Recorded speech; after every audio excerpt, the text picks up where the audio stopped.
Tidak banyak lagu yang secara instan dapat memberikan semangat kepada para pendengarnya. Terlebih seakan sorak-sorai itu terdengar dari penghujung bumi lain.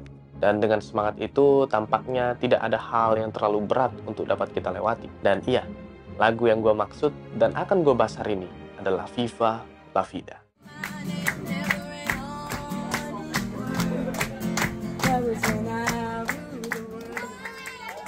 Single dari Coldplay yang satu ini sangat amat terkenal.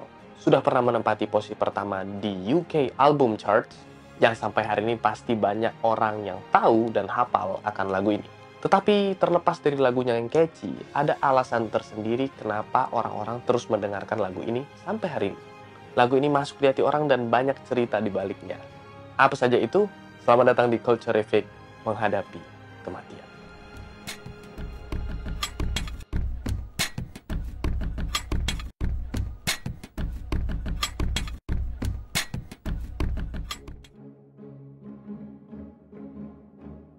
Dalam lagu ini, Coldplay menceritakan tentang kematian.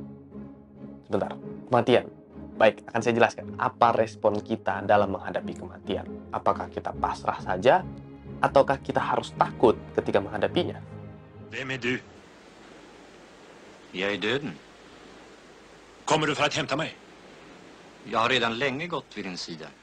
Baik, kita mulai dari judul Viva La Vida yang diambil dari bahasa Spanyol. Viva La Vida artinya adalah long live life atau panjang umur kehidupan. Judul tadi sebenarnya diambil dari seorang seniman yang sangat terkenal, berasal dari Meksiko. Namanya adalah Frida Kahlo.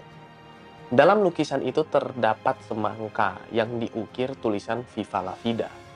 Tapi ternyata hubungan antara Viva La Vida dan Frida Kahlo tidak hanya sekedar sebuah lukisan saja.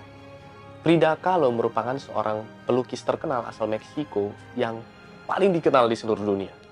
Ia dikenal dari lukisan-lukisannya tentang dirinya yang merepresentasikan tentang penderitaannya baik secara emosional maupun fisikal. Tentunya ia tumbuh dengan banyak penderitaan. Waktu usia 6 tahun, dia mengalami polio yang dibuatnya harus diisolasi di kamarnya selama 9 bulan. Akan sangat menderita ketika anak kecil seusianya itu hanya diperbolehkan dalam kamar saja dan tidak memiliki kesempatan bermain dengan anak-anak lainnya, yang membuat hanya ada dia dan imajinasinya. Dan imajinasi inilah yang membuat dia memiliki teman imajiner dan mampu membayangkan tempat-tempat indah.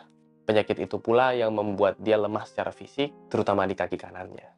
Ini bukan akhir penderitaannya, karena ketika ia berusia 18 tahun, ketika ia pulang menaiki sebuah bus, sebuah tram keluar dari jalurnya, menabrak bus yang ditumpanginya, dan menabrak dinding, kemudian meledak. Frida terhempas, terluka parah, tapi mukjizatnya, dia masih selamat. Namun cedera yang ia terima dari kejadian tersebut sangatlah parah.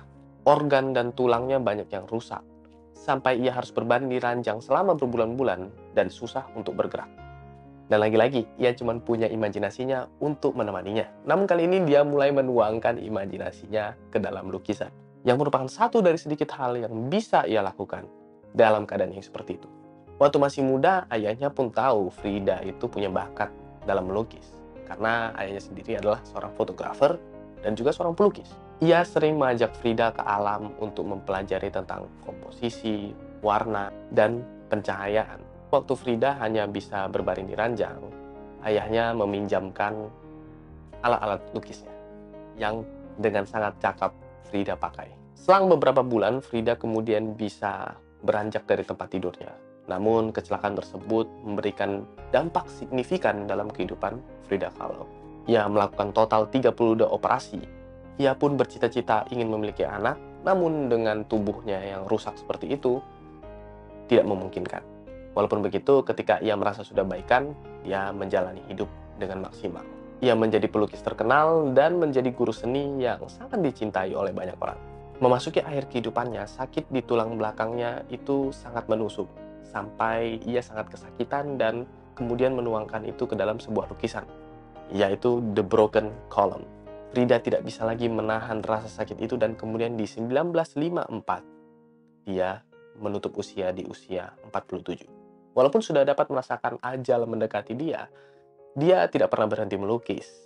Lukisan Viva La Vida itu selesai 8 hari sebelum kematian Frida. Seperti yang sudah dijelaskan di awal, walaupun dia menderita dan sudah merasakan kematian itu mendekat, satu pesan Frida kepada seluruh dunia adalah untuk merayakan hal ini yang kita sebut dengan kehidupan.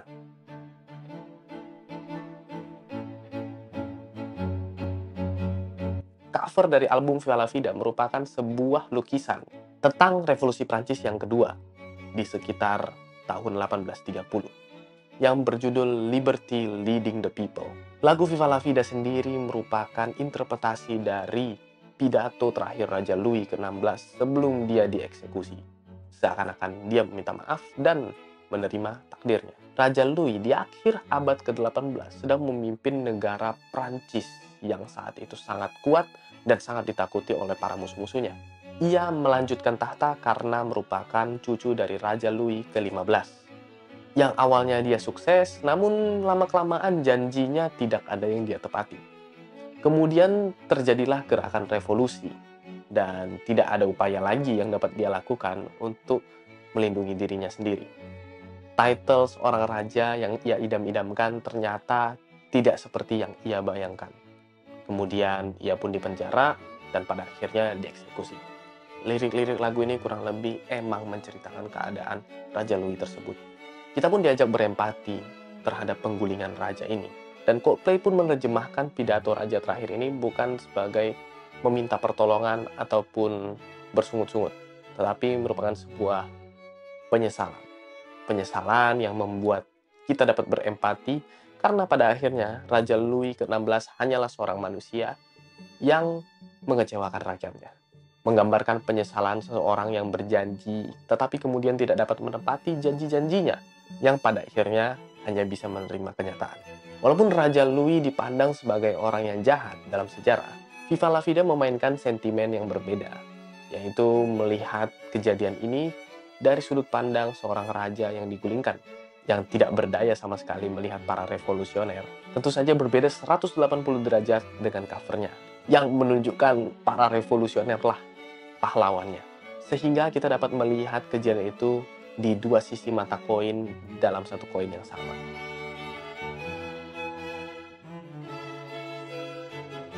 Ketika Viva la Vida pertama kali dirilis, album Viva la Vida memiliki sebuah B-side track atau lagu lainnya yang berjudul Death Will Never Conquer Me.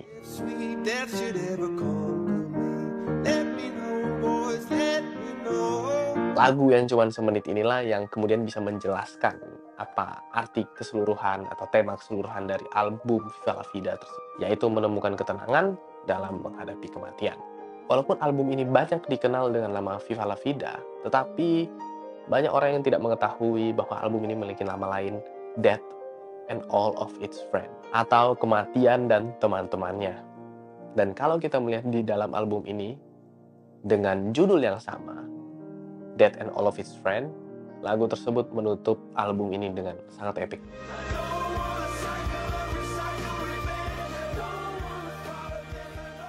Inilah tema dari album tersebut. Kita tahu banyak hal buruk yang dapat terjadi dalam kehidupan kita, seperti Death and All of Its Friends, tetapi bukan berarti kita harus menyerah dan menjalani hidup begitu-begitu saja. Layaknya lukisan terakhir seorang Frida Kahlo yang berdiri tegak menghadap kepada kematian. Dan inilah yang kita dapat ketika kita dapat mencerna lirik Viva la Vida, yaitu sang protagonis yang kehilangan segalanya dan kemudian sedang mempertanyakan apa yang sedang dia lalui. I always had an image of a king in his castle when everyone's banging down the door, feeling like, okay, maybe I should change the way I do things. Lagu ini nggak hanya dapat menggerakkan hati banyak orang, tapi juga menceritakan seorang Frida Kahlo. Cerita tentang terus-terusan mencari keindahan hidup, meskipun segala sesuatu dalam kehidupannya itu sedang hancur. Kita sering mengalami masa-masa yang berat dalam hidup, apalagi yang sudah dihadapkan dengan kematian. Kita tidak tahu apa yang kita tinggalkan di dunia ini dan apa yang terjadi setelah kematian.